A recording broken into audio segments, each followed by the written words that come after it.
హిందువు అని చెప్పి చంపేశారు. పురుషాంగం ఆధారంగా హిందువు ముస్లిం అని గుర్తుపట్టి చెప్పారు. అందుకనే మగతనం ఆధారంగా నువ్వు చంపావు కాబట్టి ఆ మగతనం ఏంటో చూపించారు రాత్రి. That is operation Sindoor. Operation సింధూర్లోనే ఒక మగతనం ఉంది. ఏంటంటే భారతీయ మహిళలు గట్టిగా మాట్లాడితే హిందూ మహిళలు,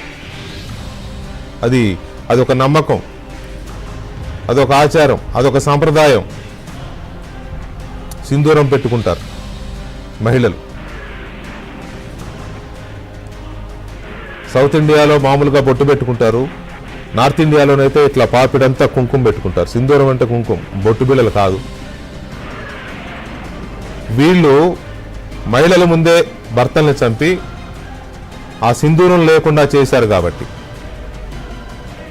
ఈ ఆపరేషన్కి ఆపరేషన్ సింధూర్ అని పేరు పెట్టారు. అంటే మా ఆడబడుచులు, మా మహిళలకు సంబంధించిన సింధూరాన్ని, కుంకుమని, బొట్టుని మీరు చెరిపేయాలనుకున్నారు కాబట్టి ఆ సింధూరం దీంతో ఇస్తున్నాం, మీ రక్తంతో మా తల్లుల, మా సోదరీమణుల సింధూరం దిద్దుతామని చెప్పడం కోసం ఆపరేషన్ సింధూర్ అని పేరు పెట్టారు. ఇది ఆషామాషిగా పెట్టిన పేరు కాదు అది.